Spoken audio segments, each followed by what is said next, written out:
The world ends not with a bang, but with a whisper, and then, a profound and terrifying silence.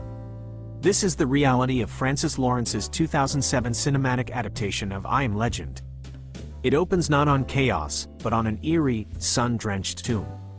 New York City, that bastion of relentless human energy, has become a ghost town reclaimed by nature. Weeds shatter the pavement of Times Square, and a herd of wild deer bounds through the skeletal remains of stalled taxicabs.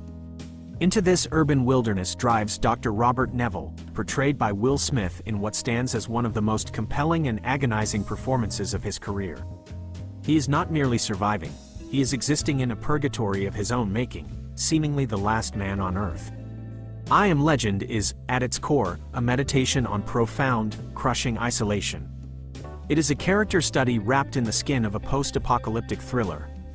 Neville's existence is a fortress built of routine, a fragile architecture designed to wall off the encroaching madness that loneliness demands.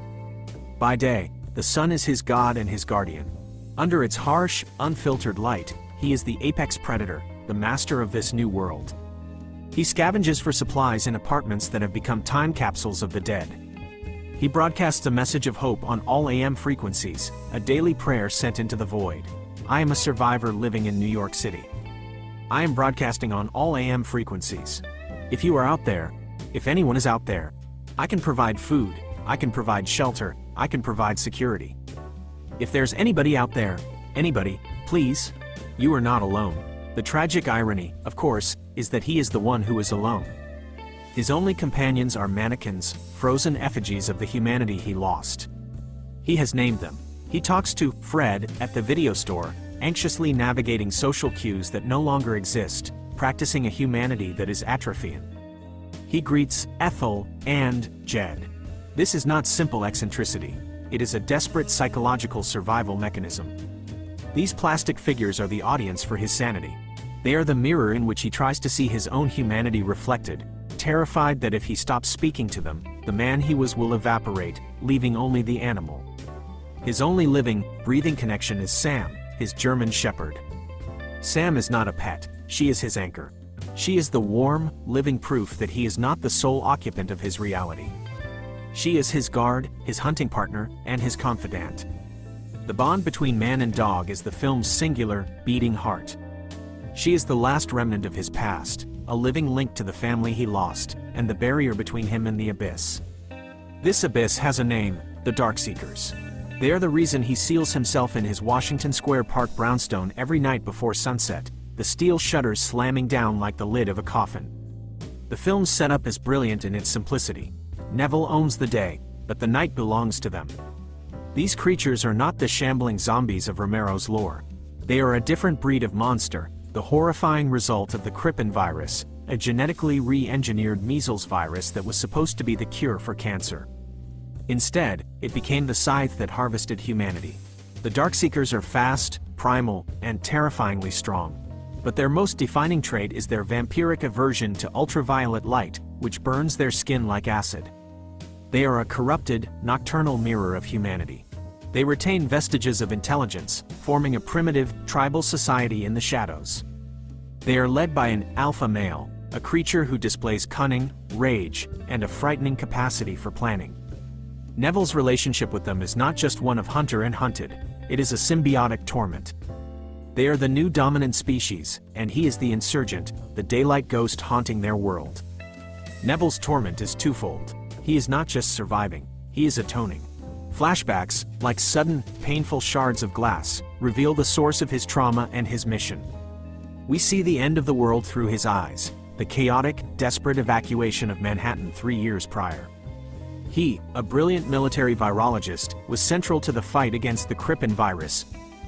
He was forced to send his wife, Zoe, and young daughter, Marley, away on a helicopter, a promise of safety that was shattered midair in a horrific, sudden collision.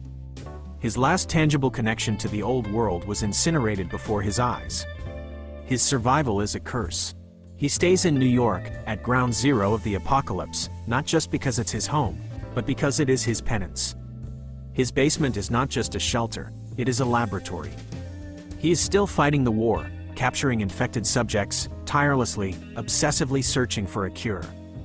He is driven by the hope that his family's sacrifice was not in vain. The film's tension escalates when Neville's scientific obsession overrides his survivor's caution. He successfully traps and captures a female Darkseeker, bringing her to his lab. This act is a catastrophic miscalculation. It is not an impersonal scientific act, it is a kidnapping. The alpha male, who is revealed to have a connection to this female, is enraged. The fragile stalemate is broken. The Darkseekers are no longer just a passive threat, they are now actively hunting him. The true breaking point of the film, the moment Neville's carefully constructed world shatters, is a masterpiece of emotional devastation. The alpha male sets a trap, a cruel mimicry of Neville's own snares, using the mannequin, Fred, as bait. Neville is caught, dangling upside down as the sun begins to set. Sam, in a desperate act of loyalty, defends him from a pack of infected dogs, but she is bitten in the process. Neville escapes, but he knows the virus is in her. The sequence that follows is almost unbearable to watch. He takes Sam home, sings to her as the sun sets, and watches as the infection takes hold. The dog that was his sole companion becomes a monster. The scene where he is forced to strangle the last living creature he loves is the death of Robert Neville. The man is gone. What remains is a ghost consumed by rage. He takes his truck on a suicidal, nocturnal rampage, mowing down Darkseekers, screaming his grief into the darkness. He is saved from certain death by the sudden appearance of two other humans, Anna and a young boy, Ethan. They are survivors from Maryland, drawn to his broadcast, following a divine calling to a supposed survivor colony in Bethel, Vermont. Their arrival fundamentally changes the film's dynamic, though not entirely for the better for some viewers. Neville's solitude is broken, but his worldview is shattered.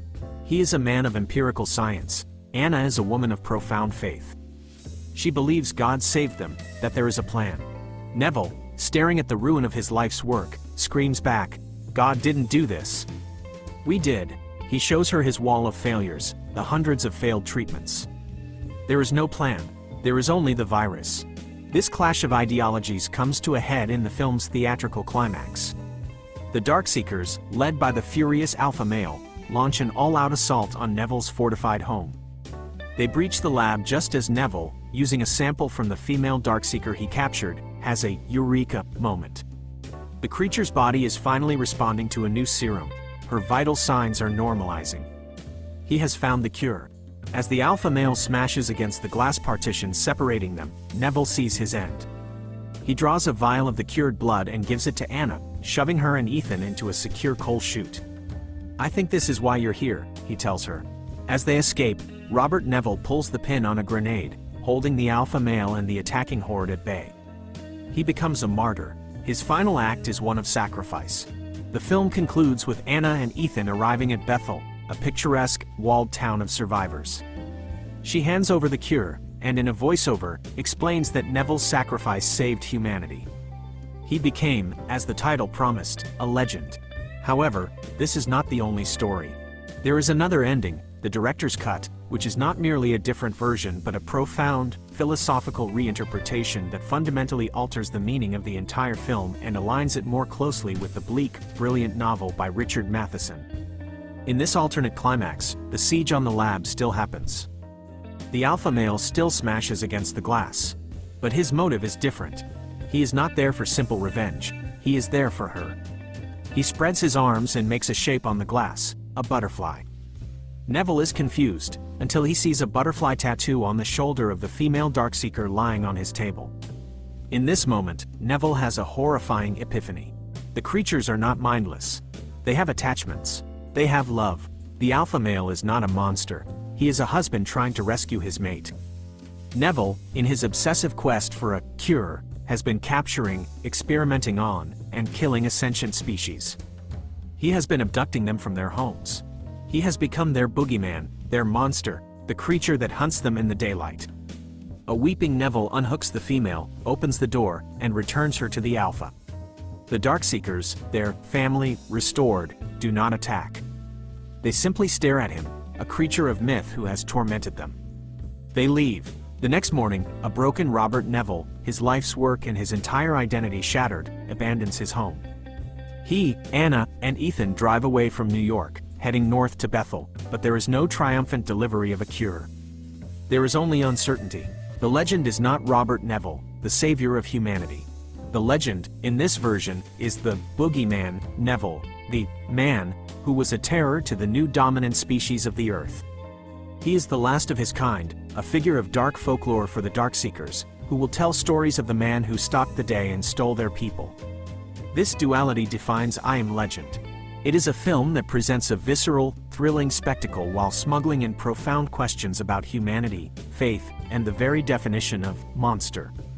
Will Smith's performance holds the impossible weight of the first two acts almost entirely on his own, conveying a universe of grief, madness, and love in his interactions with a dog and a set of mannequins.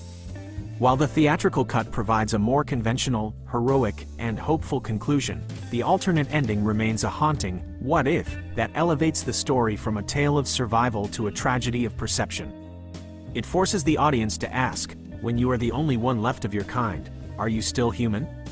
Or are you just the last monster?